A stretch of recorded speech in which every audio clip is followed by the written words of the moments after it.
Halo sahabatku. Selamat datang kembali di channel Cerita Momo. Apa kabar kalian hari ini? Momo harap semuanya sehat dan bahagia ya. Kali ini, Momo membawakan sebuah kisah yang benar-benar menguras air mata, penuh dengan fitnah kejam, tapi memiliki akhir yang sangat menyentuh hati. Judulnya, Saksi Bisu dalam Pelukan Ibu. Bayangkan rasanya dituduh membunuh orang yang paling kamu sayangi oleh iparmu sendiri, hanya demi harta warisan. Sakit sekali, bukan? Itulah yang dialami oleh tokoh kita, Frida. Tapi sebelum kita masuk ke ceritanya, yuk dukung channel ini dengan cara tekan tombol like dan subscribe sekarang juga. Momo juga ingin menyapa kalian semua. Coba absen dulu di kolom komentar di bawah ya, tuliskan nama kalian, asal kota, dan ketik kata, hadir.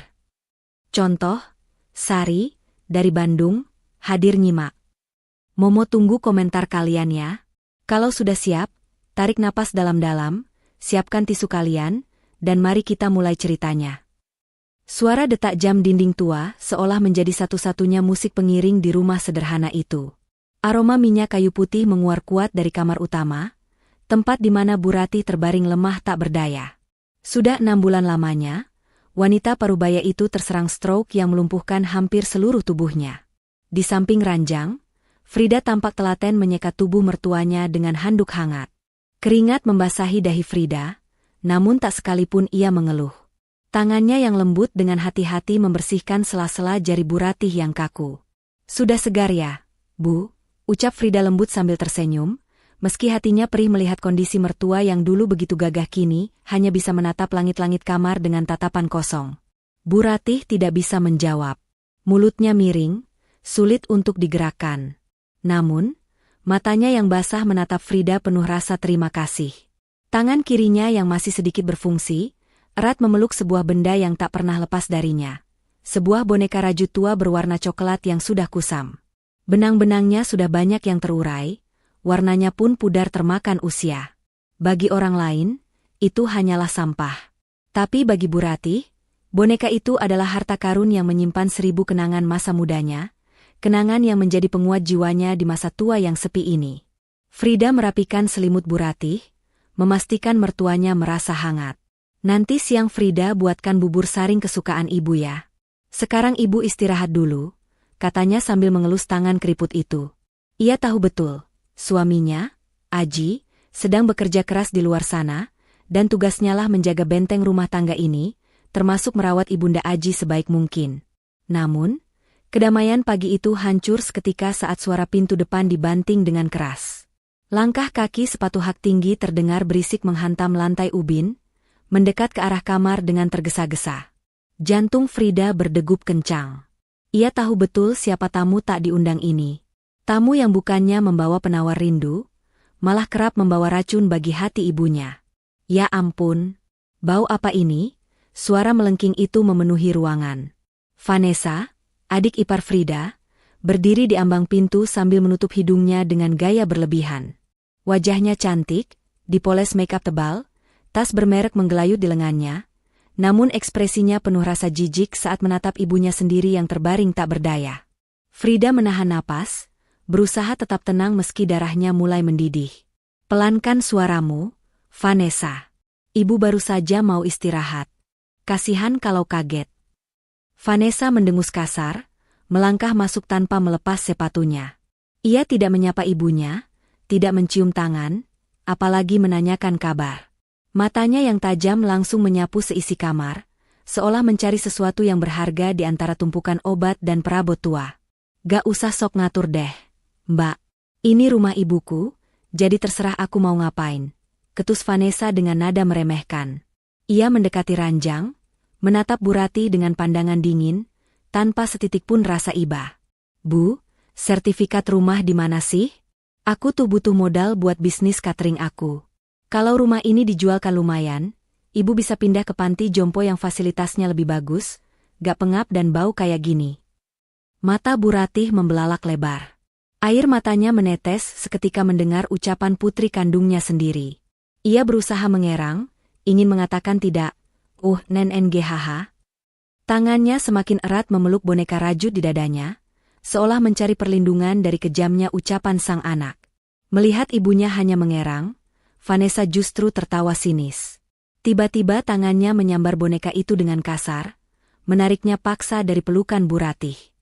Ya Tuhan, Bu, masih aja dipeluk rongsokan ini? Ini tuh sumber penyakit. Pantesan ibu gak sembuh-sembuh. Temen tidurnya aja sarang kuman begini. Bikin malu kalau ada tamu lihat. Jangan, Vanessa. Frida refleks merebut kembali boneka itu dari tangan adik iparnya sebelum Vanessa sempat melemparnya ke tempat sampah. Napas Frida memburu. Ini kesayangan ibu. Jangan kasar sama orang tua. Di mana hati nuranimu? Van, ibu lagi sakit. Vanessa menatap Frida dengan nyalang, matanya memancarkan kemarahan karena dibantah. Heh, kamu berani yang lawan aku? Asal kamu tahu ya, Mbak Frida yang terhormat. Kamu itu cuma menantu di sini. Gak usah sok jadi pahlawan kesiangan. Aku tahu akal bulusmu.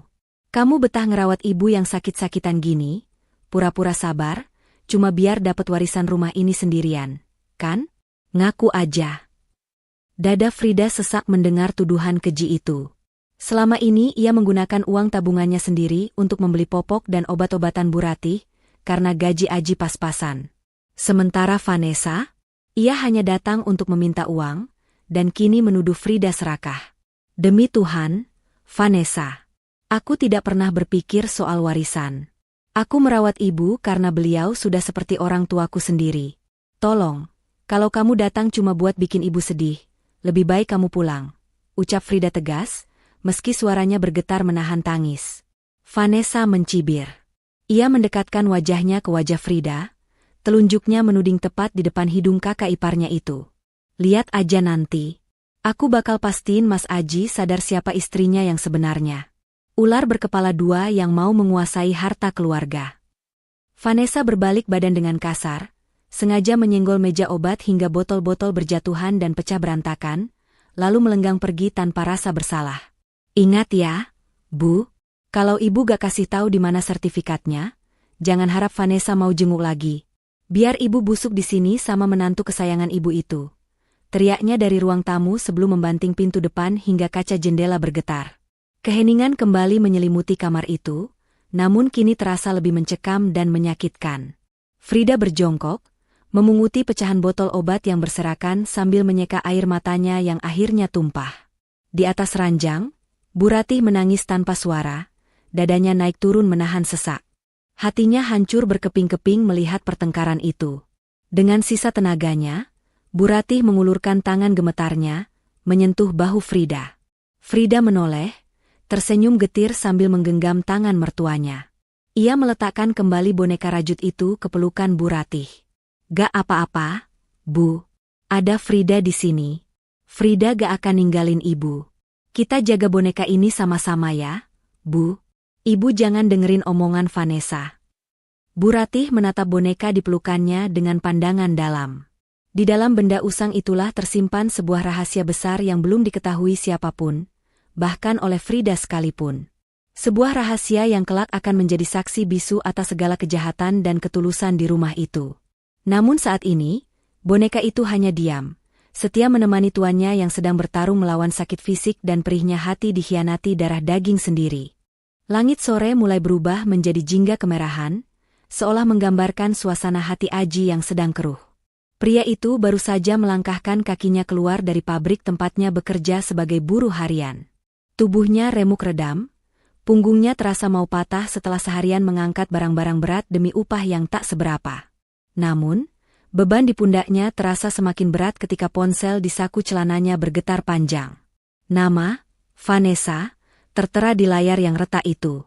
Aji menghela napas panjang sebelum menekan tombol hijau. Belum sempat ia menyapa, isak tangis Vanessa sudah terdengar menderu-deru di ujung telepon, sebuah sandiwara yang dimainkan dengan sangat apik. Mas Aji, tolongin ibu, Mas. Suara Vanessa terdengar serak dan memelas, seolah ia baru saja menyaksikan tragedi besar. Jantung Aji mencelos. Rasa lelahnya seketika lenyap digantikan kepanikan. Kenapa? Van? Ibu kenapa? Apa ibu sakitnya parah lagi? Tanya Aji dengan nada tinggi, langkahnya terhenti di pinggir jalan yang bising. Bukan cuma sakit fisik. Mas, tapi batin ibu yang disiksa, racau Vanessa, mulai menanamkan bisa beracunnya. Tadi siang aku mampir ke rumah mau kasih kejutan buat ibu. Tapi Mas tahu apa yang aku dengar? Aku dengar Mbak Frida lagi ngomel-ngomel di kamar. Dia bilang dia capek ngurusin orang lumpuh. Dia bilang ibu itu cuma beban hidup kalian. Mas, aku sakit banget dengarnya. Tega-teganya dia ngomong gitu di depan ibu yang gak bisa ngapa-ngapain. Rahang Aji mengeras, tangannya mencengkeram ponsel hingga buku-buku jarinya memutih. Bayangan wajah Frida yang selama ini ia kenal lembut, tiba-tiba menjadi buram oleh hasutan adiknya. Kamu serius, Van? Frida ngomong gitu. Demi Tuhan, Mas, aku adiknya Mas, mana mungkin aku bohong soal ibu kita sendiri. Vanessa semakin menjadi-jadi, suaranya dipenuhi nada provokasi. Dia bahkan tadi sempat keceplosan ngomong sama temannya di telepon. Katanya dia lagi cari info panti jompo yang murah. Dia mau buang ibu ke sana biar dia bisa kuasain rumah itu sendirian. Mas Aji harus bertindak. Jangan sampai ibu menderita di sisa umurnya cuma gara-gara istri Mas yang bermuka dua itu. Sambungan telepon terputus, meninggalkan Aji yang berdiri terpaku dengan dada bergemuruh. Rasa percaya yang ia bangun bertahun-tahun pada istrinya mulai retak. Lelah fisik bercampur dengan emosi yang disulut api fitnah, membuat akal sehatnya tumpul. Aji menyalakan motor bututnya, memacu kendaraan itu membelah jalanan kota dengan kecepatan tinggi, membawa serta amarah yang siap meledak di rumah. Sementara itu, di dalam rumah yang tenang, Frida sama sekali tidak menyadari badai yang sedang menuju ke arahnya. Wanita itu duduk di meja makan yang suram dengan penerangan lampu redup. Di hadapannya berserakan struk belanja dan resep dokter. Keningnya berkerut dalam, tangannya memegang pulpen, mencoret-coret kertas hitungan yang angkanya tak kunjung seimbang. Bulan ini, pengeluaran untuk obat-obatan Bu Ratih melonjak tajam. Ada beberapa obat pendukung syaraf yang tidak ditanggung oleh asuransi kesehatan pemerintah. Frida membuka dompetnya, isinya hanya tinggal beberapa lembar uang ribuan yang lusuh. Ia menatap nanar ke arah jari manisnya. Di sana melingkar sebuah cincin emas polos, satu-satunya peninggalan almarhumah ibunya sendiri. Itu adalah harta terakhir yang ia miliki. Maafkan Frida, Bu, bisiknya lirih pada cincin itu. Frida harus jual cincin ini. Yang penting obat Ibu Ratih terbeli. Ibu harus sembuh, atau setidaknya tidak kesakitan lagi. Frida menghapus air matanya yang nyaris jatuh. Ia tidak ingin Aji tahu masalah ini. Ia tahu suaminya sudah bekerja sangat keras, dan ia tidak tega menambah beban pikiran Aji dengan keluhan soal biaya. Biarlah ia yang menanggungnya diam-diam. Dengan tekad bulat, Frida memasukkan cincin itu ke dalam saku daster, berencana menjualnya besok pagi di pasar. Baru saja ia merapikan kertas-kertas tagihan itu, pintu depan terbuka kasar. Aji masuk dengan wajah merah padam, napasnya memburu. Tidak ada senyum, tidak ada sapaan hangat seperti biasanya. Mas Aji sudah pulang? Mau aku buatkan teh hangat? Sapa Frida mencoba tetap ceria, menyembunyikan kekalutan pikirannya soal uang. Ia bangkit hendak menyambut suaminya dan mencium tangan pria itu. Namun, Aji menepis tangan Frida dengan kasar. Matanya menatap tajam ke arah tumpukan kertas di meja makan. Pikiran Aji langsung melayang pada ucapan Vanessa, Frida mau menguasai rumah. Dalam benak Aji yang sudah teracuni, kertas-kertas itu pasti hitung-hitungan warisan atau biaya panti jompo. Ngapain kamu senyum-senyum? Kamu senang lihat aku pulang capek-capek begini sementara kamu di rumah cuma bisa mengeluh? Bentak Aji tiba-tiba.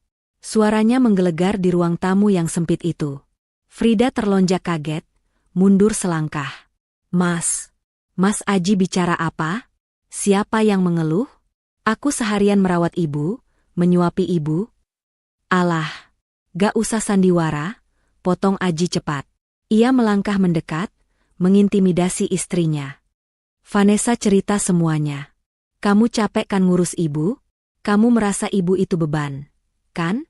Kamu mau masukin ibu ke panti jompo biar kamu bisa hidup enak di rumah ini tanpa bau orang sakit, iya kan? Duar. Tuduhan itu bagaikan petir di siang bolong bagi Frida. Ia menggeleng kuat, air mata langsung menggenang di pelupuk matanya. Astagfirullah, Mas. Itu fitnah. Demi Allah, Aku gak pernah punya niat sejahat itu. Vanessa salah paham, Mas. Tadi dia datang marah-marah minta sertifikat rumah, terus dia pergi. Diam. Aji tidak mau mendengar. Rasa lelah dan hasutan adiknya membuat egonya melambung tinggi. Vanessa itu adikku, dia darah dagingku. Gak mungkin dia bohong soal ibunya sendiri. Kamu itu orang luar, Frida. Jangan pikir karena aku diam selama ini, aku gak tahu kalau kamu diam-diam keberatan uang gajiku habis buat beli obat ibu. Frida menangis, hatinya sakit sekali. Ia ingin berteriak bahwa ia baru saja berniat menjual cincin warisan ibunya demi obat Bu Ratih, tapi lidahnya keluh.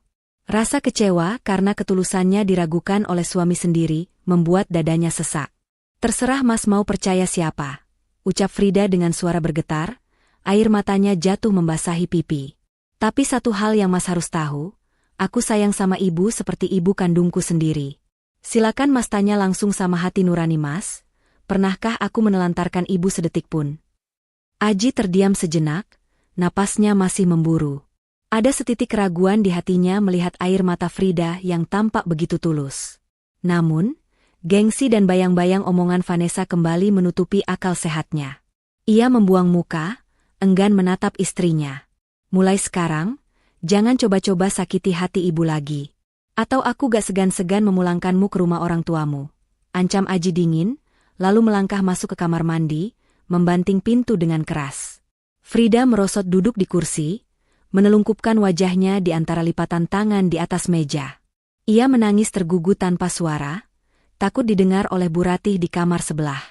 Malam itu, bibit kebencian yang ditebar Vanessa telah berhasil tumbuh, menciptakan jarak yang dingin di antara sepasang suami istri itu, sementara di kamar sebelah, Bu Ratih hanya bisa meneteskan air mata dalam diam, mendengar pertengkaran anak dan menantunya tanpa bisa berbuat apa-apa.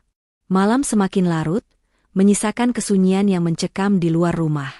Angin malam berhembus kencang, membuat dahan pohon mangga di halaman depan bergesekan dengan genteng, menciptakan suara kritikan yang membuat bulu kuduk merinding.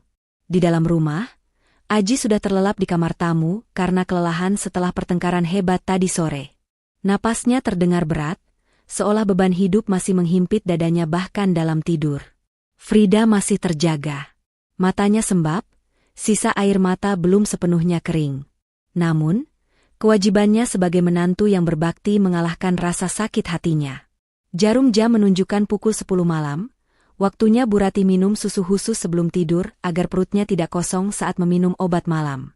Dengan langkah gontai, Frida menuju dapur, menyeduh susu hangat dengan takaran yang pas, seperti yang biasa ia lakukan setiap malam selama 6 bulan terakhir. Setelah mengaduk susu hingga rata, Frida meletakkan gelas itu di atas nakas di samping tempat tidur Bu Ratih. Mertuanya itu tampak gelisah dalam tidurnya, mungkin merasakan ketegangan yang terjadi di rumah seharian ini. Sebentar ya, Bu. Frida ke kamar mandi dulu, nanti Frida bantu ibu minum. Bisik Frida pelan, lalu beranjak meninggalkan kamar itu menuju kamar mandi di dekat dapur. Rumah itu hening sejenak. Namun, keheningan itu terusik oleh suara gerejegan halus pada pintu samping yang terhubung dengan garasi. Sosok bayangan masuk dengan mengendap-endap. Itu Vanessa.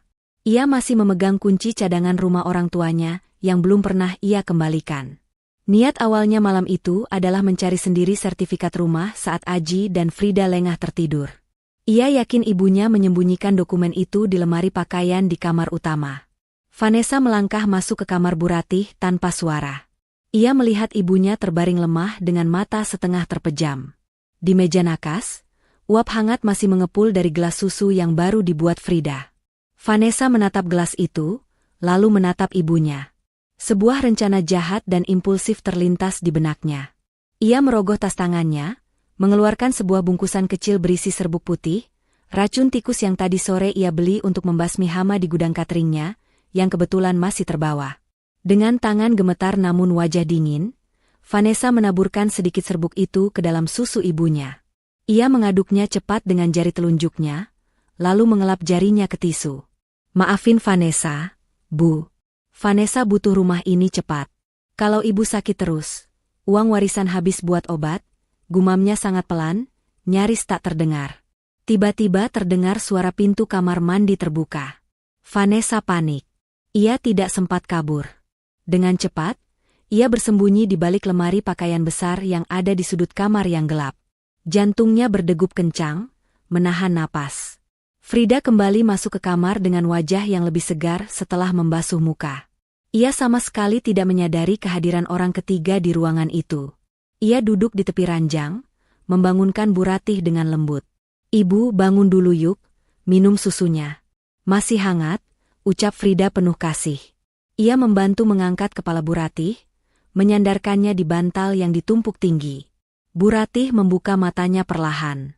Ia menatap Frida, lalu pandangannya beralih sekilas ke arah sudut lemari yang gelap. Insting seorang ibu begitu tajam, ia merasakan kehadiran aura lain di sana, namun tubuhnya terlalu lemah untuk bereaksi. Dengan bantuan Frida, gelas susu itu menempel di bibir Bu Ratih. Ia meneguknya perlahan. 1 teguk, 2 teguk. Rasanya sedikit berbeda, lebih pahit dari biasanya, namun Bu Ratih yang sudah kehilangan sebagian indera perasanya tetap menelannya karena percaya pada Frida. "Pintar, sudah habis setengah," puji Frida sambil meletakkan kembali gelas itu. "Sekarang ibu tidur lagi ya." Baru saja Frida hendak membetulkan selimut, tiba-tiba tubuh Bu Ratih menegang. Matanya mendelik ke atas, mulutnya mengeluarkan buih. Tubuhnya yang lumpuh mengejang hebat, membuat ranjang besi itu berderit keras. "Ibu, ibu kenapa?" "Astagfirullah. Mas Aji, Mas Aji." Frida berteriak histeris, panik luar biasa melihat perubahan drastis pada mertuanya. Ia mencoba memegang tangan Bu Ratih yang dingin dan kaku, tapi kejangnya semakin menjadi-jadi. Di balik lemari, Vanessa menutup mulutnya, matanya terbelalak. Ia tidak menyangka reaksinya akan secepat dan semengerikan ini. Ketakutan mulai merayapinya, tapi keserakahan segera menepis rasa bersalah itu. Ini adalah momennya. Aji yang mendengar teriakan istrinya langsung terbangun dan berlari ke kamar ibunya dengan langkah terseok-seok, nyaris menabrak pintu. "Ada apa? Ibu kenapa?" teriak Aji saat melihat ibunya sekarat dalam pelukan Frida. "Aku gak tahu, Mas. Tadi habis minum susu tiba-tiba begini." Tangis Frida pecah, tangannya gemetar hebat menyeka buih di mulut mertuanya. Di detik-detik terakhir itu, kejang Bu Ratih perlahan mereda, digantikan oleh kelemahan total yang menandakan akhir hayatnya. Napasnya tersengal satu-satu, berat dan menyakitkan. Perlahan, kepala Bu Ratih menoleh ke arah sudut lemari yang gelap. Matanya yang mulai meredup menatap lurus ke arah Vanessa yang mengintip dari balik bayangan. Tatapan itu bukan tatapan marah, melainkan tatapan kesedihan yang teramat dalam. Tatapan seorang ibu yang tahu anak kandungnya sendiri telah tega mencelakainya. Air mata terakhir menetes dari sudut mata Bu Ratih. Tangan kirinya bergerak lemah, mencari boneka rajut kusam yang tergeletak di sampingnya. Dengan sisa tenaga terakhir, ia mendekap boneka itu erat-erat ke dadanya, seolah ingin membawa serta kenangan itu pergi bersamanya. "Ibu, jangan tinggalkan kami, Bu." Isak Frida memeluk tubuh ringkih itu. Namun takdir berkata lain. Helaan napas panjang terdengar, lalu sunyi. Dada Bu Ratih berhenti bergerak. Genggaman tangannya pada boneka itu mengendur, namun tidak terlepas. Bu Ratih telah pergi untuk selamanya, membawa rahasia kelam malam itu dalam diamnya, meninggalkan Frida yang menangis meraung-raung dan Aji yang terpaku kaku di ambang pintu, sementara Vanessa di balik bayangan menyeringai tipis, bersiap untuk memulai babak sandiwara berikutnya. Jeritan tangis Frida memecah keheningan malam, menyayat hati siapapun yang mendengarnya. Aji, dengan tangan gemetar, meletakkan jari telunjuknya di bawah hidung ibunya, lalu meraba nadi di leher wanita yang paling ia cintai itu. Hening. Tidak ada denyut. Tidak ada hembusan napas hangat. Tubuh Bu Ratih mulai mendingin, kaku dalam posisi memeluk boneka rajutnya. "Ibu, Bu, bangun, Bu." Aji mengguncang bahu ibunya pelan, lalu semakin keras. "Ibu jangan bercanda. Bangun, Bu." Suara Aji berubah menjadi raungan kepedihan. Ia memeluk jasad ibunya erat-erat, menumpahkan segala penyesalan yang terlambat. Di tengah kepanikan dan duka yang baru saja menyerua itu, tiba-tiba terdengar suara langkah kaki hentak dari sudut ruangan yang gelap. Bayangan tubuh manusia muncul dari balik lemari pakaian. "Pembunuh. Kau membunuh ibuku." Teriakan itu melengking tinggi, lebih tajam dari sembilu. Frida dan Aji sontak menoleh. Vanessa berdiri di sana dengan wajah merah padam, air mata buaya mengalir deras di pipinya yang bergincu tebal. Telunjuknya menuding lurus tepat ke wajah Frida. Frida terbelalak, syok melihat keberadaan adik iparnya di sana. "Vanessa, kapan kamu?" Belum sempat Frida menyelesaikan kalimatnya, Vanessa sudah berlari menerjang, mendorong tubuh Frida hingga tersungkur ke lantai. "Jangan pura-pura bodoh. Aku lihat semuanya. Aku lihat dengan mata kepalaku sendiri," jerit Vanessa histeris, membuat suasana kamar semakin kacau. Aji, yang masih linglung karena duka, menatap adiknya dengan bingung. "Van, kamu ada di sini? Apa maksudmu?" Vanessa beralih memeluk kaki Aji, bersimpuh di lantai sambil menangis meraung-raung, memainkan peran korban dengan sempurna. "Mas Aji, maafin aku, Mas. Aku tadi diam-diam masuk lewat pintu samping karena mau minta maaf sama ibu soal pertengkaran tadi sore. Aku malu ketemu kalian, jadi aku sembunyi dulu di balik lemari nunggu kalian tidur. Tapi aku malah lihat setan ini beraksi." Vanessa kembali menunjuk Frida yang masih terduduk lemas di lantai, sambil memegangi sikunya yang sakit. "Aku lihat Mbak Frida masuk bawa susu itu. Terus dia masukin bubuk putih dari kantong dasternya ke dalam gelas. Aku pikir itu obat, Mas. Tapi ternyata begitu ibu minum, ibu langsung kejang-kejang dan mati. Dia meracuni ibu, Mas. Istrimu pembunuh." Duar. Dunia Aji seakan runtuh untuk kedua kalinya dalam hitungan menit. Ia menatap Frida dengan tatapan yang sulit diartikan, campuran antara duka, tak percaya, dan amarah yang mulai membara. Ucapan Vanessa tadi sore di telepon kembali terngiang di telinganya. Dia mau buang ibu? Dia merasa ibu beban? Itu bohong, Mas. Demi Allah itu fitnah, bantah Frida sambil menggeleng kuat, air matanya berderai. "Aku cuma kasih susu biasa seperti tiap malam." Vanessa bohong. Dia yang tiba-tiba muncul dari balik lemari. "Bohong apanya?" Potong Vanessa cepat, tidak memberi celah bagi Frida untuk membela diri. Ia menyambar gelas susu yang masih tersisa sedikit di nakas. "Lihat ini, Mas. Masih ada sisa serbuknya di pinggir gelas. Kalau gak percaya, ayo kita panggil polisi. Biar mereka periksa." Keributan itu memancing tetangga kanan-kiri berdatangan. Mereka berkerumun di pintu kamar yang terbuka, berbisik-bisik ngeri melihat mayat Bu Ratih dan drama keluarga yang sedang terjadi. Wajah-wajah penasaran itu menatap Frida dengan pandangan menghakimi, seolah vonis telah dijatuhkan sebelum palu diketuk. Aji bangkit perlahan, wajahnya gelap. Ia menatap Frida, wanita yang sudah dinikahinya selama 5 tahun itu, namun kini terasa seperti orang asing. Rasa cinta di matanya telah lenyap, berganti dengan sorot kebencian yang dingin. "Mas, kamu percaya sama aku, kan?" lirih Frida, mengulurkan tangannya hendak menyentuh suaminya. Plah! Sebuah tamparan keras mendarat di pipi Frida, membuatnya terhuyung kembali. Aji menatap tangannya sendiri yang panas, lalu menatap istrinya dengan napas memburu. "Tega kamu, Frida," desis Aji, suaranya bergetar menahan amarah yang meledak. "Aku tahu kita lagi susah. Aku tahu uang kita habis buat obat ibu. Tapi bukan begini caranya kalau kamu mau bebas dari beban. Kamu bunuh ibuku." "Mas, tolong dengar dulu." Frida mencoba bangkit, memegang kaki suaminya. "Aku bahkan mau jual cincin peninggalan ibuku besok buat beli obat Ibu Ratih. Aku sayang ibu, Mas." "Cukup sandiwaranya," teriak Vanessa, menendang tangan Frida agar menjauh dari Aji. "Bapak-bapak, ibu-ibu, tolong panggil polisi sekarang. Jangan biarkan pembunuh ini kabur. Dia sudah meracuni mertuanya sendiri demi harta warisan." Provokasi Vanessa sukses membakar emosi warga. Beberapa tetangga pria mulai masuk, memegangi kedua lengan Frida dengan kasar, menyeretnya menjauh dari jasad Bu Ratih. Frida meronta, berteriak memanggil nama Aji, berharap suaminya akan melindunginya. Tapi Aji hanya diam mematung, menatap jasad ibunya yang kaku dengan tatapan kosong, membiarkan istrinya diperlakukan seperti kriminal.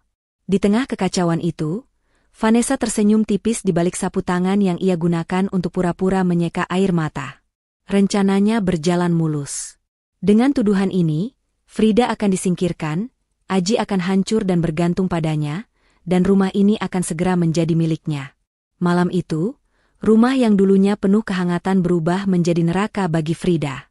Ia digiring keluar rumah diiringi cemoohan warga, sementara di dalam kamar, Bu Ratih terbaring sepi, memeluk erat bonekanya, satu-satunya saksi bisu yang tahu kebenaran sesungguhnya, namun tak bisa bersuara.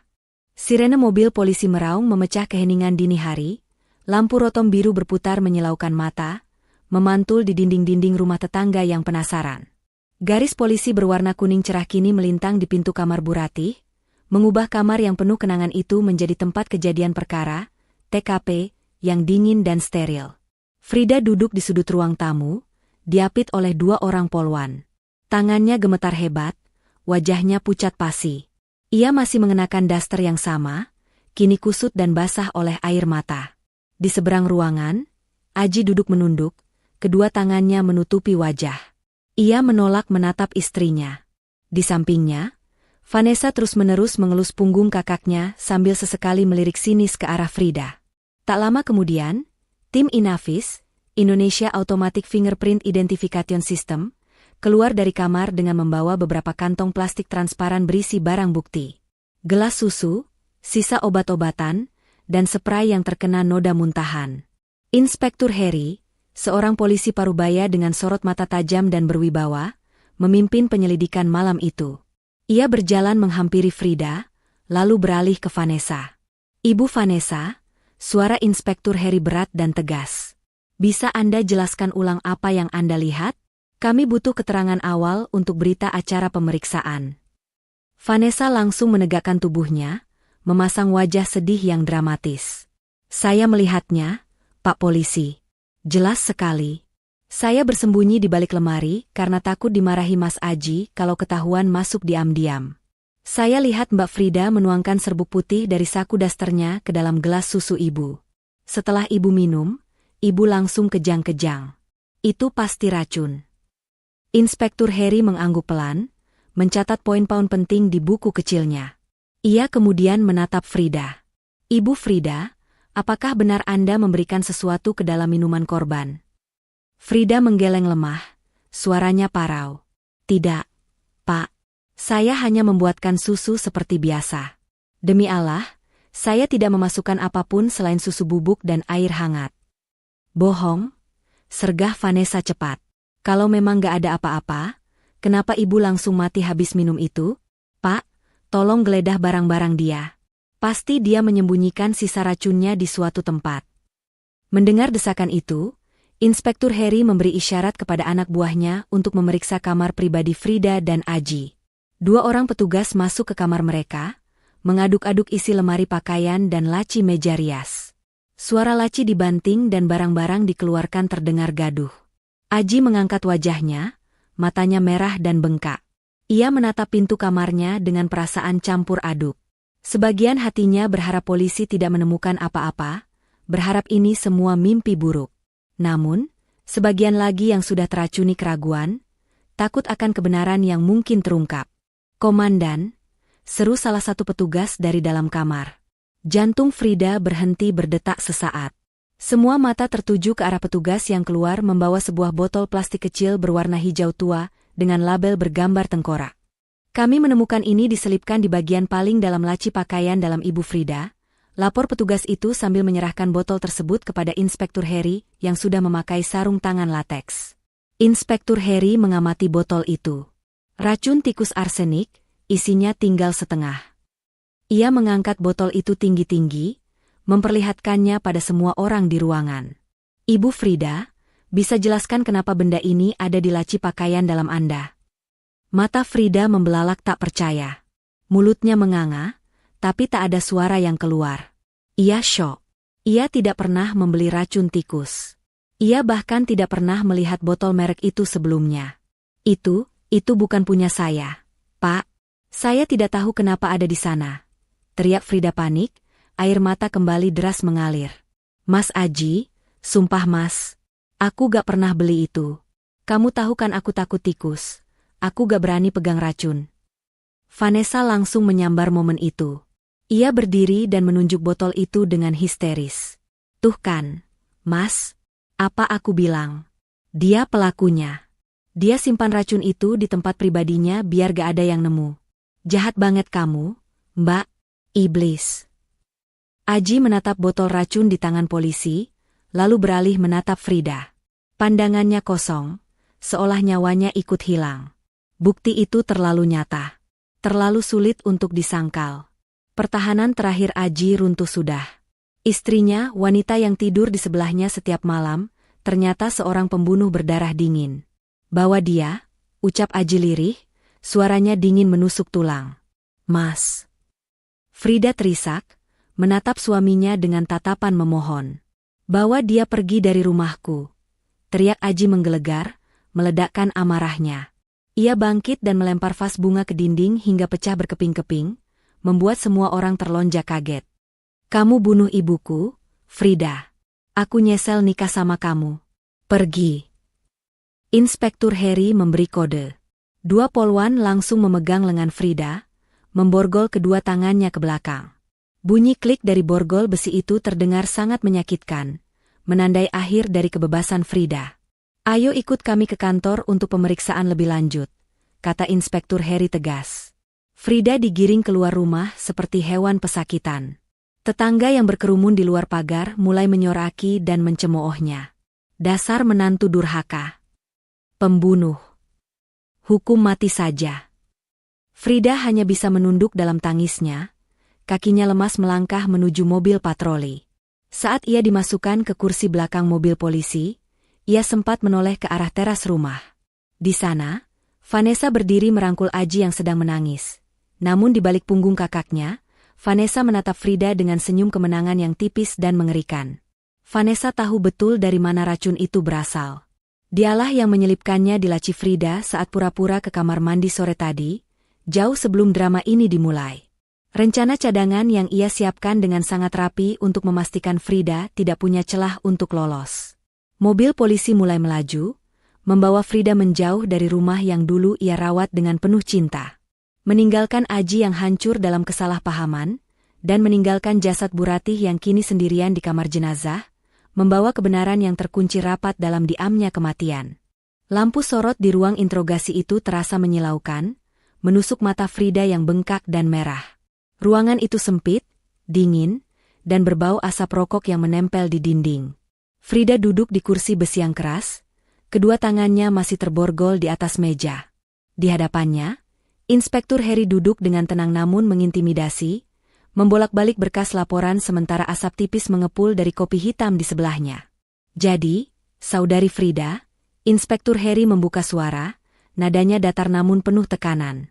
Botol racun arsenik di laci pakaian dalam Anda. Sidik jari di gelas susu. Motif ekonomi karena suami Anda hanyalah buruh pabrik, dan biaya pengobatan korban semakin tinggi. Semua bukti mengarah pada Anda. Masih mau menyangkal? Frida mengangkat wajahnya perlahan. Air matanya sudah kering, menyisakan jejak asin di pipinya yang kusam.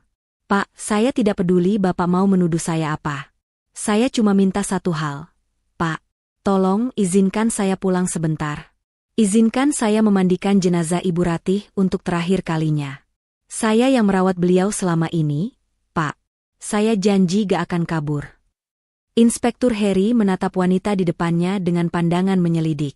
Biasanya tersangka pembunuhan akan sibuk membela diri atau meminta pengacara.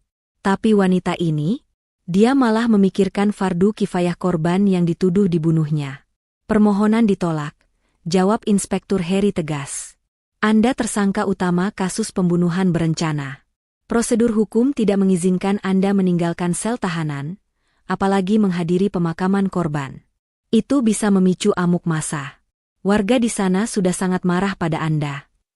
Jawaban itu bagaikan palu godam yang menghancurkan sisa pertahanan Frida. Bahunya berguncang hebat. Ia menangis lagi. Kali ini bukan karena takut dipenjara seumur hidup, tapi karena rasa bersalah yang mendalam karena tidak bisa mendampingi mertuanya di peristirahatan terakhir. Bayangan Bu Ratih yang kesepian di liang lahat, tanpa dirinya yang membacakan doa di sisinya, membuat dada Frida sesak bukan main. Maafin Frida, Bu. Maafin Frida gak ada di sana. Raungnya memilukan di ruang kedap suara itu. Sementara itu, di rumah duka, suasana berkabung terasa begitu berat. Tenda hijau sudah terpasang, bendera kuning berkibar lesu ditiup angin. Jenazah Bu Ratih baru saja diberangkatkan ke pemakaman umum. Aji berjalan gontai di belakang keranda, matanya kosong menatap tanah merah yang sebentar lagi akan menimbun ibunya. Ia merasa separuh jiwanya ikut mati hari itu. Istrinya dipenjara, ibunya meninggal. Hidupnya hancur total. Namun, tidak semua orang di sana tenggelam dalam duka. Vanessa, meski mengenakan baju hitam dan kacamata hitam untuk menutupi matanya yang tidak bengkak, sibuk kasak-kusuk dengan ponselnya.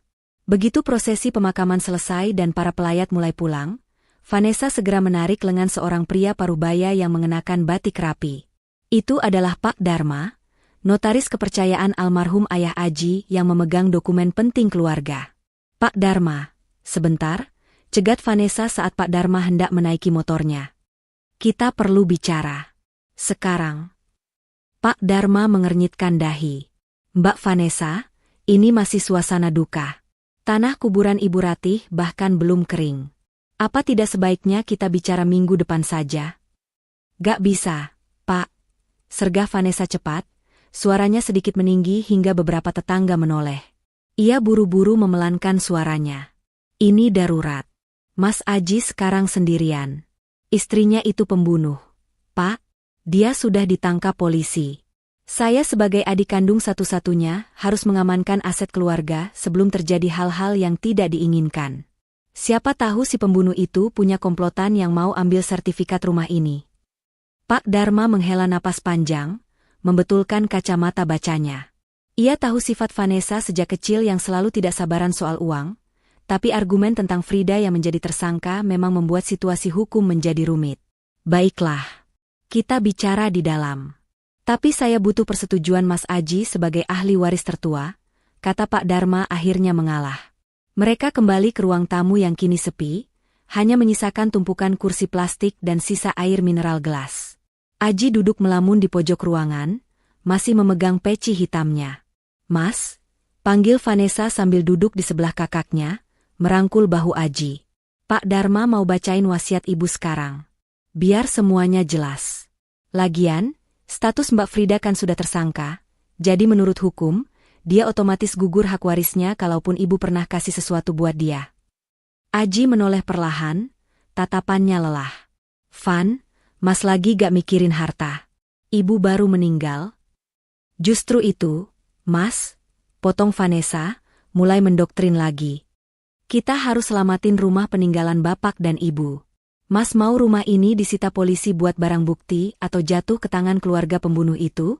Kita harus balik nama secepatnya ke namaku atau nama Mas, biar aman. Ya kan, Pak Dharma? Pak Dharma berdeham canggung, membuka tas kulitnya dan mengeluarkan sebuah amplop coklat besar tersegel.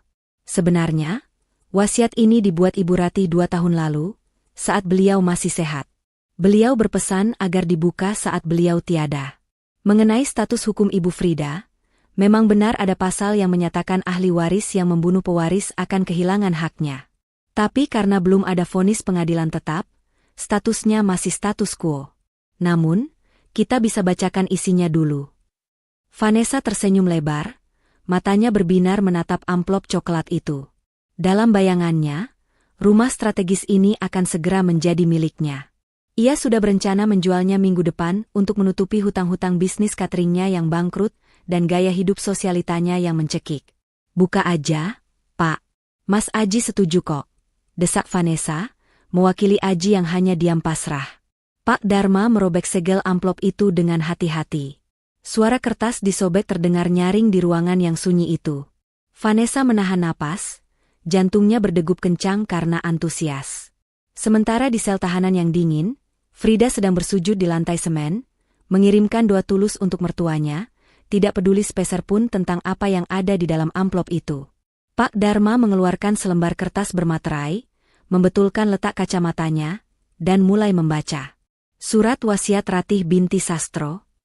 Vanessa memajukan badannya, telinganya dipasang tajam-tajam, siap menyambut kemenangan. Ia yakin ibunya pasti mewariskan segalanya untuk anak-anak kandungnya. Ia tidak tahu bahwa isi surat itu mungkin tidak sesederhana yang ia pikirkan. Namun untuk saat ini, keserakahan telah membutakan matanya dari kenyataan bahwa ia baru saja kehilangan ibunya sendiri. Ayo baca yang bagian rumah, Pak. Langsung aja, potong Vanessa tidak sabar. Pak Dharma menatap Vanessa dengan pandangan tidak suka, lalu kembali fokus ke kertas di tangannya. Mengenai aset tanah dan bangunan rumah tinggal di Jalan Mawar. Jantung Vanessa berdetak semakin cepat. Senyum licik mulai terukir di bibirnya. Sebentar lagi, batinnya. Sebentar lagi aku kaya. Mengenai rumah ini, suara Pak Dharma menggema datar, kontras dengan detak jantung Vanessa yang memburu. Almarhumah Ibu Ratih mewasiatkan agar kepemilikan rumah tetap atas nama Mas Aji sebagai anak tertua yang selama ini tinggal dan merawat beliau. Namun, Mbak Vanessa berhak atas 40% dari nilai jual jika suatu saat rumah ini dijual atas kesepakatan bersama. Ingat, kesepakatan bersama. Wajah Vanessa seketika berubah masam. Harapannya untuk menguasai rumah itu sepenuhnya pupus. Ia melirik Aji yang masih duduk diam seperti patung. Otak liciknya segera berputar. Jika kepemilikan ada pada Aji, dan Aji sedang dalam kondisi mental yang hancur, ini adalah kesempatan emas untuk memanipulasinya agar mau menjual rumah itu segera. Ya sudah, Pak. Yang penting pembagiannya jelas, potong Vanessa cepat, menyembunyikan kekecewaannya. Ia segera beralih menatap kakaknya. Mas Aji, dengarkan, rumah ini hak Mas. Tapi Mas gak mungkin kan tinggal di sini sendirian? Terlalu banyak kenangan buruk, Mas. Apalagi bekas pembunuhan. Vanessa sengaja menekan kata terakhir itu untuk meruntuhkan mental Aji. Mending kita jual aja secepatnya. Uangnya bisa Mas pakai buat modal hidup baru, jauh dari bayang-bayang si pembunuh itu. Aji tidak menjawab. Ia hanya mengangguk pelan, bukan karena setuju, tapi karena ingin Vanessa dan Pak Dharma segera pergi. Ia butuh ketenangan. Kepalanya terasa mau pecah. Setelah Pak Dharma pamit undur diri, Vanessa langsung berdiri berkacak pinggang, menatap sekeliling ruang tamu dengan tatapan meremehkan. Oke, Mas. Mulai besok aku bakal panggil tukang loak buat angkut barang-barang rongsokan di sini. Terutama kamar ibu. Harus dibersihin total biar gak bau mayat. Mas Aji bersihin barang-barang pribadi ibu sekarang ya. Masukin kardus atau bakar aja sekalian. Aku mau pulang dulu, capek banget seharian ngurusin drama ini. Tanpa menunggu jawaban Aji, Vanessa melenggang pergi dengan senyum puas, meninggalkan Aji sendirian di rumah yang kini terasa sangat besar dan kosong. Malam itu, Aji melangkah gontai menuju kamar ibunya. Garis polisi sudah dilepas sore tadi setelah tim Inafis selesai mengambil sampel. Pintu kamar terbuka perlahan, engselnya berdecit menyayat hati. Aroma minyak kayu putih dan bau obat-obatan masih menguar kuat, seolah Bu Ratih masih ada di sana. Kamar itu berantakan. Spray kasur tersingkap setengah, laci-laci terbuka, baju-baju berserakan di lantai akibat penggeledahan polisi sebelumnya. Aji berlutut di samping ranjang besi tempat ibunya menghembuskan napas terakhir. Ia menyentuh bantal yang masih menyisakan lekukan kepala ibunya. Air matanya kembali menetes, jatuh membasahi lantai ubin yang dingin. Maafin Aji, Bu. Aji gagal jaga ibu. Isaknya lirih. Bayangan kejadian semalam berputar kembali di kepalanya. Teriakan Frida, tuduhan Vanessa, dan kemarahannya sendiri. Di tengah keheningan itu, pandangan Aji tertumbuk pada sebuah benda di sudut kolong tempat tidur. Benda itu terlempar ke sana. Mungkin tertendang sepatu bot polisi saat mereka sibuk mencari barang bukti, dan dianggap tidak penting karena hanya sebuah mainan tua. Boneka rajut coklat. Aji merangkak mengambil boneka itu. Kondisinya menyedihkan. Benangnya semakin terurai dan sedikit kotor terkena debu lantai. Aji memeluk boneka itu, menepuk-nepuk debunya dengan lembut. Ia teringat masa kecilnya dulu, ibunya sering merajut boneka serupa untuk dijual, demi membelikan susu untuknya dan Vanessa. Tapi boneka yang satu ini tidak pernah dijual. Ibu selalu memeluknya, membawanya tidur, bahkan membawanya ke rumah sakit. Buat apa sih simpan sampah begini, Bu? Bikin sempit kamar aja. Suara Vanessa yang sering mencemooh boneka ini terngiang di telinga Aji. Aji juga teringat bagaimana Frida selalu membela kebiasaan ibunya itu. Biarkan saja, Van. Itu kesayangan ibu. Kalau ibu senang, kenapa kita yang repot? Kata Frida dulu. Hati Aji nyeri mengingat pembelaan Frida. Benarkah wanita yang begitu menghargai benda kesayangan ibunya tega membunuhnya? Keraguan kecil mulai menyusup, namun rasa sakit hati akibat bukti racun itu masih terlalu mendominasi. Aji berniat memasukkan boneka itu ke dalam plastik hitam besar yang sudah ia siapkan untuk barang-barang yang akan dibuang, sesuai perintah Vanessa. Tangan Aji sudah membuka mulut plastik sampah itu. Namun, entah kenapa, tangannya terasa berat. Hatinya menolak. Ia merasa seolah sedang membuang bagian dari ibunya sendiri. Maaf, Bu. Vanessa bilang ini harus dibuang. Bisik Aji, mencoba membenarkan tindakannya. Ia meremas boneka itu kuat-kuat, seolah menyalurkan rasa frustrasinya. Namun, saat jari-jarinya menekan bagian perut boneka rajut yang empuk itu, ia merasakan sesuatu yang janggal. Ada benda keras di dalamnya. Aji mengernyitkan dahi. Ia meraba lagi bagian itu. Benar. Di balik rajutan benang wol dan isian kapas dacron yang lembut, teraba sebuah benda pada berbentuk persegi panjang kecil. Teksturnya keras dan bersudut, jelas bukan gumpalan kapas yang menggumpal. Apa ini? Gumam Aji penasaran. Ia membolak-balik boneka itu. Tidak ada jahitan luar yang sobek. Itu artinya, benda ini dimasukkan dengan sengaja, mungkin saat boneka ini dijahit ulang, atau diselipkan melalui celah rajutan yang melar. Aji meraba lebih teliti. Posisinya tepat di dada boneka, tempat di mana ibunya selalu memeluknya. Jantung Aji berdebar kencang. Firasatnya mengatakan ini bukan sekadar sumpal biasa. Kenapa ada benda keras di dalam boneka kesayangan ibunya?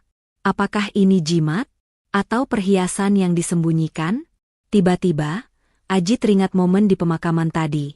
Vanessa begitu ngotot ingin menguasai harta dan membuang semua barang ibu secepatnya. Kenapa Vanessa terburu-buru sekali menyuruhku membakar barang-barang ini? Batin Aji. Aji membatalkan niatnya memasukkan boneka itu ke kantong sampah. Ia justru membawa boneka itu ke ruang tengah, di bawah cahaya lampu yang lebih terang. Ia mengamati perut boneka itu lekat-lekat. Ia ingin sekali merobeknya untuk melihat isinya, namun rasa hormat pada peninggalan ibunya menahannya. Namun, rasa penasaran itu semakin liar. Aji menekan tombol di sisi kotak keras itu dari luar kain rajutan. Klik. Tidak ada suara yang keluar. Mungkin baterainya habis, atau tombol yang ia tekan salah. Tapi Aji yakin, benda di dalam sana adalah alat elektronik. Sebuah kotak kecil misterius yang disembunyikan ibunya di tempat yang paling aman, dalam pelukannya sendiri. Aji terduduk di sofa, memandang boneka itu dengan tatapan nanar. Sebuah kemungkinan mengerikan melintas di benaknya. Mungkinkah boneka ini menyimpan jawaban atas kematian ibunya? Mungkinkah ibunya tahu sesuatu? Malam itu, Aji tidak jadi membuang barang-barang ibunya. Ia justru membawa boneka rajut itu ke kamarnya, meletakkannya di samping bantal tidurnya.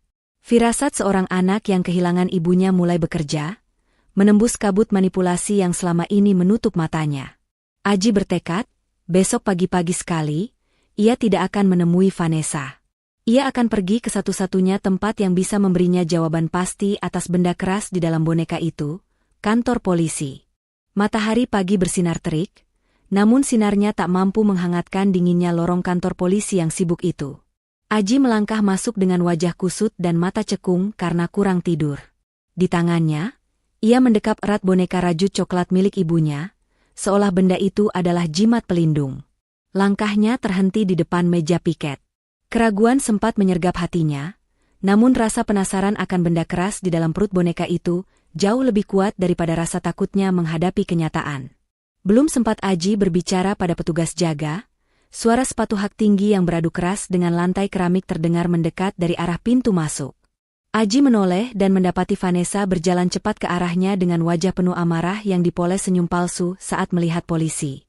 Mas Aji. Astaga, aku cariin ke rumah ternyata kosong. Ngapain mas kesini bawa-bawa sampah itu? Vanessa menunjuk boneka di pelukan Aji dengan tatapan jijik. Kan aku sudah bilang, bakar semua barang ibu biar buang sial.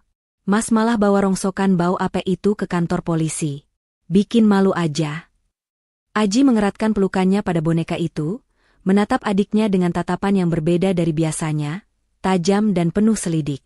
Aku mau ketemu Inspektur Harry, Van. Ada yang harus aku serahkan. Vanessa mendengus, mengibaskan rambutnya yang panjang. Halah, paling Mas mau minta keringanan buat istri pembunuh itu, kan? Mas sadar dong, dia itu udah ngeracunin ibu kita. Jangan lemah cuma karena air mata buayanya. Keributan kecil itu menarik perhatian Inspektur Harry yang baru saja keluar dari ruangannya. Ia melihat Aji dan Vanessa, lalu mengangguk mempersilakan mereka masuk. Namun, Vanessa yang tidak sabaran justru menyerobot masuk lebih dulu, ingin memastikan posisinya sebagai pihak yang paling dirugikan. Di dalam ruangan, suasana berubah tegang seketika. Pintu sel tahanan sementara terbuka, dan 2 orang petugas menggiring Frida keluar untuk pemeriksaan lanjutan. Penampilan Frida sangat menyedihkan. Daster kumalnya telah berganti dengan baju tahanan berwarna oranye mencolok. Tangannya terborgol, wajahnya pucat tanpa darah, dan matanya bengkak. Saat melihat Aji, mata Frida berbinar sejenak, berharap ada setitik belas kasih dari suaminya. Namun, Vanessa tidak membiarkan momen itu terjadi. Begitu melihat Frida, Vanessa langsung berteriak histeris, menunjuk wajah kakak iparnya dengan telunjuk yang gemetar karena akting yang berlebihan. Itu dia. Itu pembunuhnya. Jerit Vanessa, suaranya melengking memenuhi ruangan sempit itu, membuat beberapa petugas menoleh kaget. Iparku menjeratku ke dalam kesedihan ini, Pak Polisi. Dia yang membunuh ibu. Lihat wajahnya, sok polos padahal hatinya iblis. Vanessa berlari kecil mendekati meja Inspektur Harry, menggebrak meja itu pelan seolah menuntut keadilan. Pak Inspektur, saya minta proses hukumnya dipercepat. Jangan kasih dia celah buat membela diri. Buktinya sudah jelas, racun itu ada di lacinya. Jangan lepaskan dia. Hukum mati sekalian biar nyawa ibu tenang. Frida hanya tertunduk, air matanya menetes jatuh ke lantai. Ia tidak punya tenaga untuk melawan teriakan Vanessa. Mas Aji. Lirihnya pelan, berharap suaminya mau menatap matanya. Aji berdiri kaku di tengah ruangan. Hatinya teriris melihat istrinya memakai baju tahanan. Namun, logika dan bukti racun itu masih berperang hebat di kepalanya. Ia menarik napas panjang, lalu melangkah maju melewati Vanessa, mendekati meja Inspektur Harry. Pak, suara Aji terdengar berat dan serak. Ia meletakkan boneka rajut kusam itu di atas meja mengkilap sang inspektur, tepat di sebelah berkas perkara Frida. Vanessa melotot. Mas, apa-apaan sih? Singkirin benda menjijikan itu. Kita lagi bahas hukuman buat istrimu, bukan mau main boneka. Vanessa mencoba menepis boneka itu, tapi Aji menahan tangannya dengan kasar. Diam, Vanessa, bentak Aji. Ini pertama kalinya ia membentak adiknya sekeras itu di depan umum. Vanessa terlonjak kaget, mulutnya ternganga. Aji menatap lurus ke mata Inspektur Harry. Pak, semalam saya hendak membuang barang-barang ibu sesuai perintah adik saya. Tapi saat saya memegang boneka kesayangan ibu ini, saya merasakan ada sesuatu yang keras di dalamnya. Saya curiga, Pak. Ibu tidak pernah lepas dari boneka ini, bahkan saat detik-detik terakhirnya. Inspektur Harry mengangkat alisnya, ketertarikannya terusik. Ia mengambil boneka itu, merabanya dengan teliti. Insting polisinya langsung bekerja saat merasakan benda persegi panjang yang tersembunyi di balik rajutan benang wol di bagian dada boneka. Wajah Vanessa yang tadinya merah padam karena marah, kini perlahan memucat. Matanya bergerak gelisah menatap boneka itu. Ia ingat betul ibunya memang selalu memeluk benda itu. Tapi ia tidak pernah berpikir ibunya cukup pintar untuk menyembunyikan sesuatu di dalamnya. Keringat dingin mulai merembes di pelipisnya. Apa itu, Pak? Tanya Frida lirih, mengangkat wajahnya sedikit. Ia tahu betul boneka itu, tapi ia tidak pernah tahu ada isinya. Inspektur Harry tidak menjawab. Ia mengambil sebuah pisau lipat kecil dari laci mejanya. Dengan hati-hati, ia menyayat benang rajutan di bagian perut boneka. Suara benang putus terdengar krek-krek di ruangan yang kini hening mencekam. Semua mata tertuju pada gerakan tangan inspektur. Vanessa menelan ludah dengan susah payah. Pak, itu kan cuma mainan jelek. Paling isinya sampah atau jimat syirik ibu. Gak usah diperiksalah, buang waktu aja. Mending kita fokus sama si pembunuh ini. Cerocos Vanessa panik, berusaha mengalihkan perhatian. Diam atau saya keluarkan Anda dari ruangan ini karena mengganggu penyidikan, tegas Inspektur Harry tanpa menoleh. Vanessa langsung kicep, namun tangannya meremas ujung blazernya dengan gelisah. Inspektur Harry merogoh ke dalam sobekan boneka itu, menyisihkan kapas dacron, dan menarik keluar sebuah benda hitam kecil berukuran sekotak korek api. Itu adalah alat perekam suara digital, voice recorder, mini. Lampu indikatornya berkedip lemah berwarna merah, menandakan baterainya masih ada meski tinggal sedikit. Alat perekam? Gumam Aji tak percaya. Sejak kapan ibu punya ini? Frida ternganga. Ia tiba-tiba teringat, beberapa bulan lalu, sepupu jauh Aji yang kuliah di jurusan jurnalistik pernah berkunjung dan memberikan alat itu pada Bu Ratih sebagai hadiah untuk merekam resep-resep masakan kuno agar tidak lupa, karena tangan Bu Ratih sudah susah menulis. Ternyata, Bu Ratih menggunakannya untuk tujuan lain. Inspektur Harry menekan tombol play pada alat itu.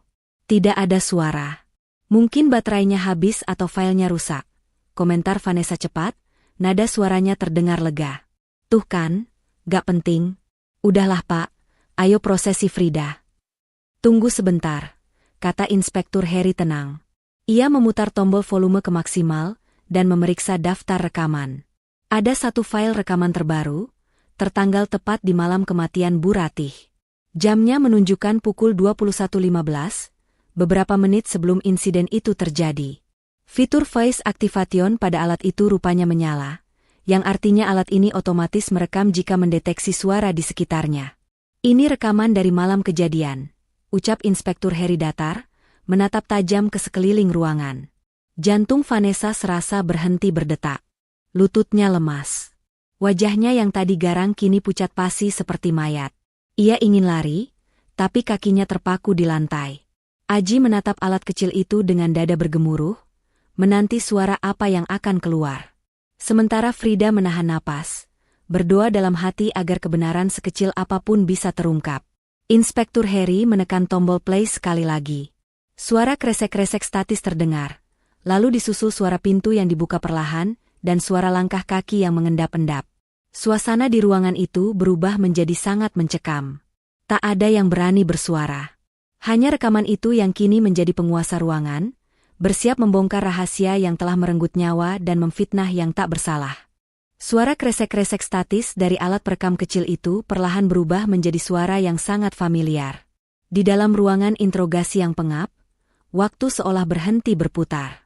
Semua napas tertahan di tenggorokan, mata terpaku pada benda hitam kecil di tangan Inspektur Harry. Sestetete, jangan bangun, Bu. Tidur saja yang nyenyak. Suara bisikan wanita itu terdengar jelas, meski sedikit bergetar. Aji tersentak hebat, tubuhnya menegang kaku. Ia kenal betul suara itu. Itu suara Vanessa, adiknya sendiri. Vanessa yang berdiri di sampingnya kini gemetar hebat, wajahnya yang tadi merah pada berubah menjadi seputih kertas. Keringat dingin sebesar biji jagung mulai bercucuran di pelipisnya. Rekaman terus berputar. Terdengar suara langkah kaki mendekat, bunyi gelas berdenting pelan, dan suara sendok yang diaduk terburu-buru. Maafin Vanessa, Bu. Suara Vanessa di rekaman itu terdengar lagi, kali ini disertai isak tangis tertahan yang penuh keputusasaan dan keserakahan. Vanessa butuh uang ini, bisnis Vanessa hancur, penagih hutang ngejar-ngejar terus. Kalau ibu sakit terus, uang warisan bapak habis cuma buat beli obat ibu. Vanessa gak bisa nunggu lagi, rumah ini harus dijual. Duar. Pengakuan itu meledak di ruangan seperti bom waktu. Aji menutup mulutnya dengan tangan, matanya terbelalak horor menatap adiknya. Vanessa di dunia nyata menggeleng-gelengkan kepalanya dengan panik. Mulutnya komat kamit tanpa suara, seolah ingin menyangkal tapi suaranya tercekat. Di dalam rekaman, terdengar suara napas berat Bu Ratih yang terbangun. Vanessa, kamu di sini. Suara Bu Ratih terdengar sangat lemah, serak khas orang sakit. Minum ini, Bu. Biar ibu tenang. Biar ibu gak sakit lagi selamanya. Desak suara Vanessa di rekaman, terdengar memaksa. Hening sejenak. Lalu terdengar suara tegukan.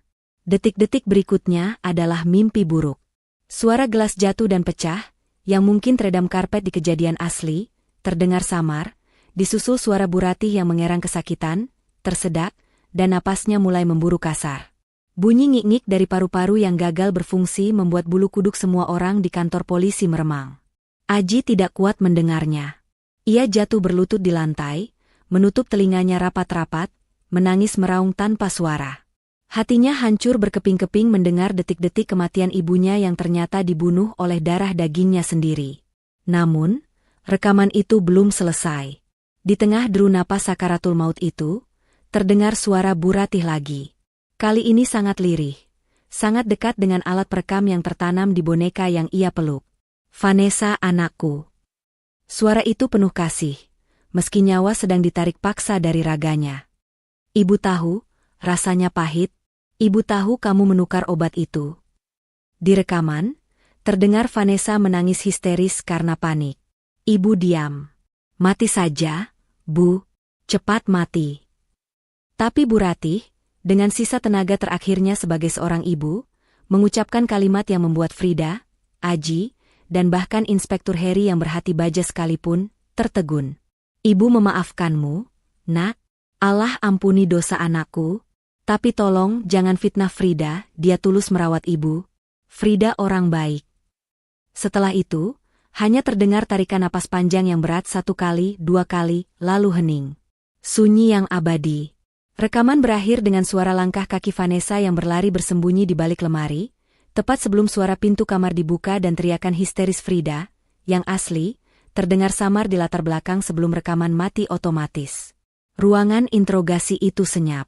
Kesunyian yang jauh lebih menakutkan daripada keributan apapun. "Bohong!" teriakan Vanessa memecah keheningan.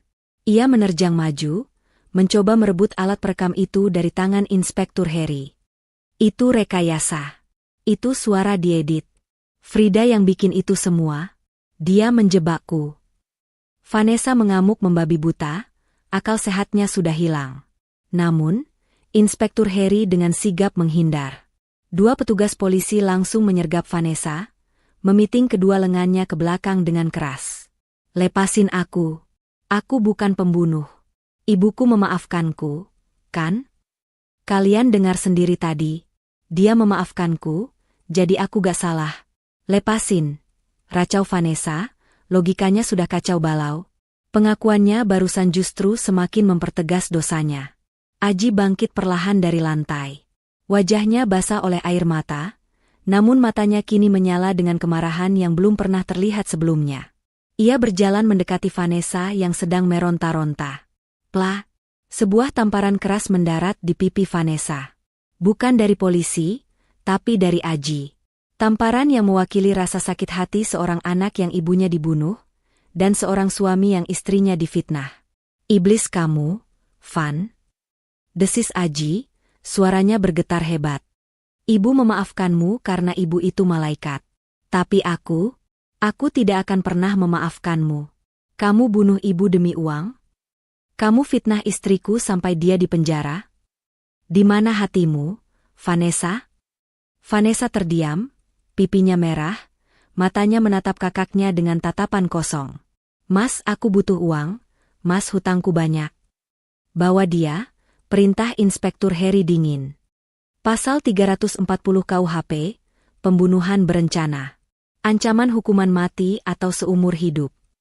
Petugas langsung memborgol tangan Vanessa. Bunyi klik borgol besi itu terdengar bagaikan vonis akhir. Vanessa, yang menyadari hidupnya sudah tamat, langsung lemas. Kakinya tidak mampu menopang tubuhnya. Ia diseret keluar ruangan sambil melolong-lolong memanggil nama ibunya. Sebuah penyesalan yang sudah terlambat. Inspektur Heri kemudian berjalan menghampiri Frida yang masih duduk terpaku di kursi tersangka. Dengan lembut, polisi itu mengeluarkan kunci kecil dari sakunya. Klik. Borgol di tangan Frida terlepas. "Maafkan kami atas kesalahan prosedur ini, Ibu Frida," ucap Inspektur Heri tulus. "Anda bebas. Status tersangka Anda dicabut. Anda adalah saksi kunci dan korban dari fitnah keji ini. Pesan terakhir Ibu Ratih telah menyelamatkan Anda." Frida memegang pergelangan tangannya yang lecet bekas borgol. Ia tidak merasa bahagia.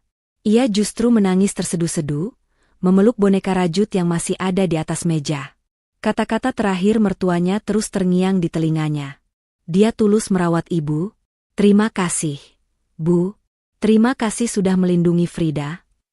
Bisik Frida di sela tangisnya, mencium boneka itu yang kini menjadi saksi bisu kebenaran yang menyakitkan namun membebaskan. Aji berdiri kaku di belakang Frida. Ia melihat punggung istrinya yang bergetar. Rasa bersalah yang teramat besar menghantam dadanya. Ia telah menampar istrinya, mengusirnya, dan membiarkannya diseret polisi. Padahal istrinya lah yang paling tulus mencintai ibunya. Frida. Panggil Aji lirih. Suaranya penuh keraguan dan rasa malu. Ia tidak yakin apakah ia masih pantas memanggil nama wanita suci di hadapannya itu. Frida menoleh perlahan. Matanya yang sembab bertemu dengan mata Aji yang penuh dosa.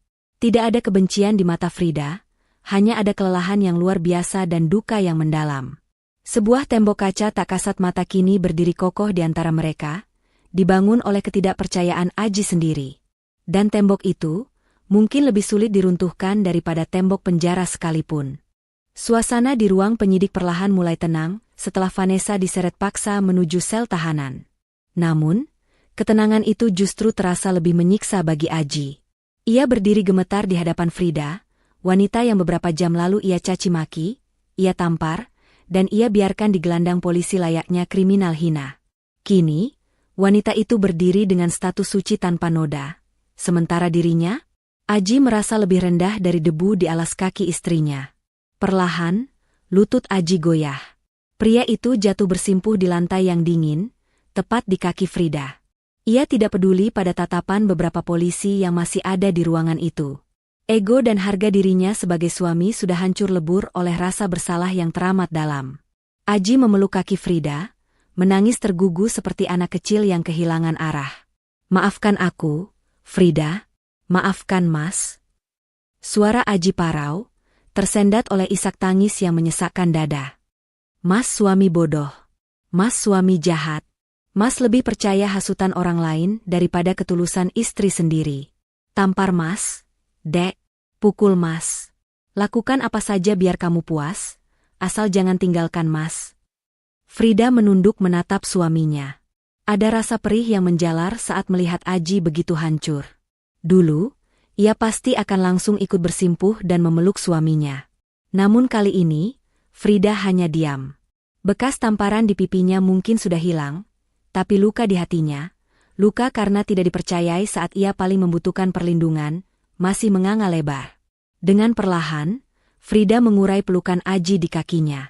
Ia membungkuk sedikit, memegang bahu suaminya untuk memintanya berdiri. Bangun, Mas, ucap Frida lembut, namun ada nada datar yang membuat hati Aji mencelos. Aku sudah memaafkan Mas. Aku tahu Mas juga korban dari kebohongan Vanessa. Mas lelah, Mas panik kehilangan ibu, aku mengerti. Aji mendongak, menatap mata istrinya dengan penuh harap. Benarkah? Kita bisa kembali seperti dulu? Frida tersenyum tipis, senyum yang menyeratkan kepedihan. Mas, gelas yang pecah bisa direkatkan kembali, tapi retakannya akan tetap terlihat. Aku tidak dendam, tapi rasa sakit dituduh membunuh ibu itu, rasanya seperti dicabut nyawa paksa, Mas. Apalagi yang menuduh adalah suami yang harusnya jadi pelindungku. Beri aku waktu ya, Mas. Kita perbaiki semuanya pelan-pelan. Tapi untuk saat ini, biarkan aku menata hatiku dulu. Aji mengangguk lemah, air matanya kembali menetes. Ia tahu ia pantas menerima jarak ini. Ia bersyukur Frida tidak menuntut cerai hari itu juga. Itu sudah lebih dari cukup baginya.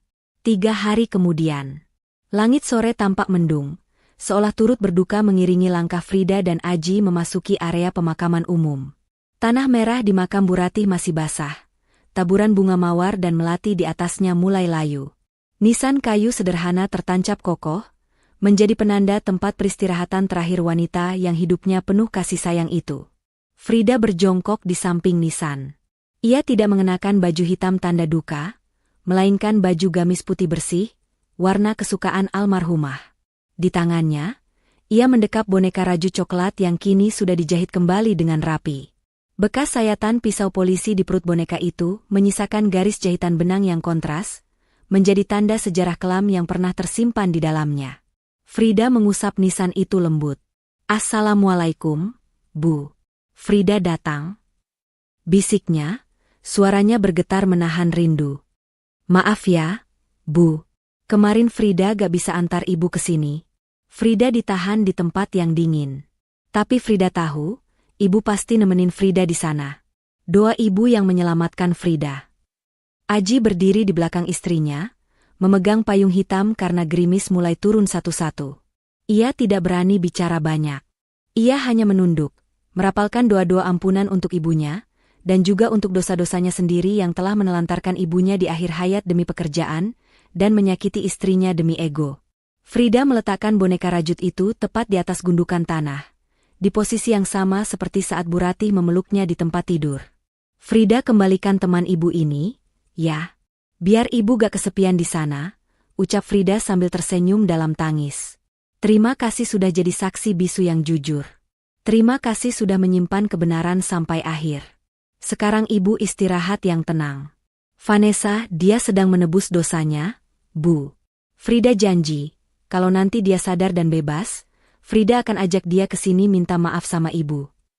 Angin sore berhembus pelan, menggoyangkan dedaunan pohon Kamboja.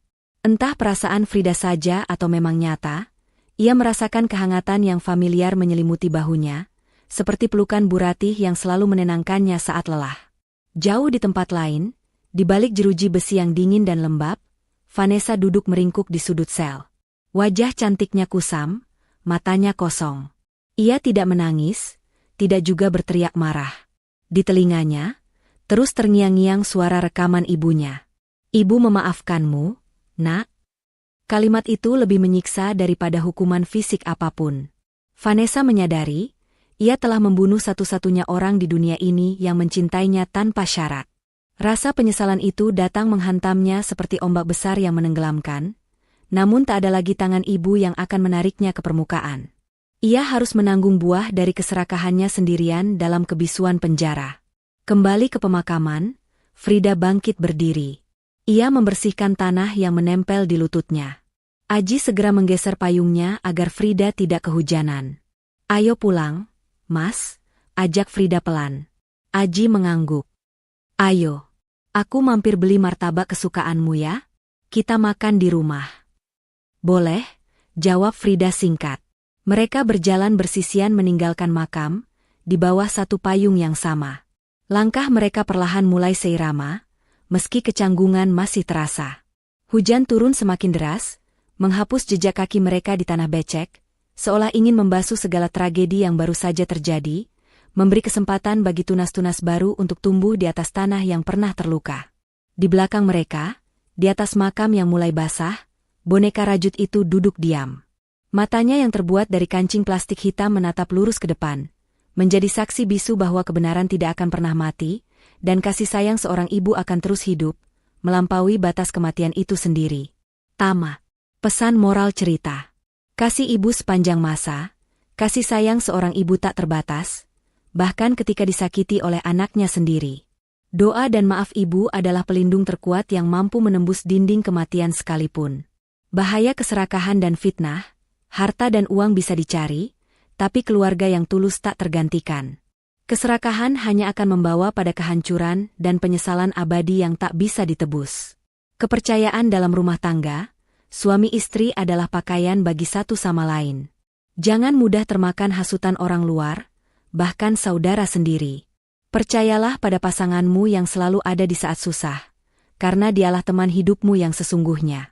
Kebenaran mungkin bisa disembunyikan sejenak, tapi ia akan selalu menemukan jalan untuk terungkap.